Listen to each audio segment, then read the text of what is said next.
بسم اللہ الرحمن الرحیم۔ السلام علیکم۔ آج سبق نمبر 7 پڑھیں گے، جس کا عنوان ہے بوڑھی کاکی، اور مصنف کا نام ہے منشی پریم چند۔ منشی پریم چند کا مختصر تعارف دیکھ لیتے ہیں۔ ولادت 1880، وفات 1936۔ آپ کا اصل نام دھمپت رائے تھا۔ ضلع بنارس کے ایک گاؤں میں پیدا ہوئے۔ والد منشی عجائب لال ڈاک خانے میں کلرک تھے۔ پریم چند نے ایک مولوی صاحب سے فارسی اور اردو کی تعلیم حاصل کی، جبکہ انگریزی تعلیم بنارس میں حاصل کی۔ تعلیم سے فارغ ہو کر ایک پرائمری اسکول میں استاد ہو گئے۔ 1908 میں ڈپٹی انسپکٹر مدارس ہو گئے، یعنی مدرسے کے ڈپٹی انسپکٹر بن گئے۔ پریم چند کی ادبی زندگی کا آغاز 1901 سے ہوا۔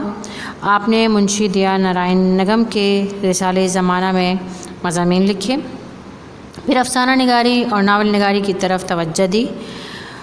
پریم چند نے غریبوں کے حالات و واقعات کو اپنے افسانوں اور ناولوں کا موضوع بنایا۔ پریم چند کا شمار اردو کے اولین افسانہ نگاروں میں ہوتا ہے۔ سوز وطن، واردات، بیوہ، بازار حسن، زاد راہ، نرملا، میدان عمل، گؤدان، پریم بتیسی، پریم پچیسی، پریم چالیسی اور چوگان ہستی ان کی مشہور تصانیف ہیں۔ انہوں نے کل 29 ناول لکھے۔ آئیے اب سبق کی طرف چلتے ہیں، جس کا عنوان ہے بوڑھی کاکی۔ بوڑھی کاکی ایک افسانہ ہے، افسانہ شارٹ سٹوری، جس سے مراد نثر میں ایک مختصر سادہ سا قصہ ہوتا ہے، جس میں زندگی کا کوئی ایک پہلو جو ہے اس کو بے نقاب کیا جاتا ہے۔ اردو میں مختصر افسانہ انگریزی زبان و ادب کے وسیلے سے آیا ہے۔ اس افسانے میں، یعنی جو بوڑھی کاکی کا افسانہ ہے، اس میں کیا ہے کہ اس میں منشی پریم چند نے زندگی کا جس پہلو کو بے نقاب کیا ہے وہ یہ ہے کہ ہم لوگوں کے ساتھ، یعنی غیروں کے ساتھ بہت اچھا سلوک کرتے ہیں، مطلب ان کو دعوتوں پہ بلاتے ہیں، ان کے کھانے کا انتظام کرتے ہیں، ان کی کسی طرح کی بھی خدمت کرنے سے دریغ نہیں کرتے، لیکن اس کے برعکس ہمارے گھروں میں ہمارے بوڑھے، ہمارے بزرگ جو کہ ہماری توجہ کے زیادہ مستحق ہوتے ہیں، ان کو ہم اگنور کر دیتے ہیں۔ اور اسی مسئلے پر منشی پریم چند نے اس افسانے میں روشنی ڈالی ہے کہ کس طرح ہم کسی کے ساتھ زیادتی کر دیتے ہیں اور ہمیں اس چیز کا اندازہ بھی نہیں ہوتا۔ تو آئیے اب سبق اسٹارٹ کرتے ہیں۔ بڑھاپا بچپن کا دور ثانی ہوا کرتا ہے۔ بڑھاپا بچپن کا دور ثانی کا مطلب یہ ہے کہ سمجھیں کہ دوسرا بچپن ہوا کرتا ہے۔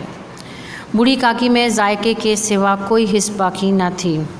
آنکھیں، ہاتھ، پیر سب جواب دے چکے تھے، زمین پر پڑی رہتی تھیں، اور جب گھر والے کوئی بات ان کی مرضی کے خلاف کرتے، کھانے کا وقت ٹل جاتا یا مقدار کافی نہ ہوتی یا بازار سے کوئی چیز آتی اور انہیں نہ ملتی تو وہ رونے لگتیں، اور ان کا رونا محض بسورنا نہ تھا، وہ بآوازیں بلند روتی تھیں جس طرح بچے روتے ہیں۔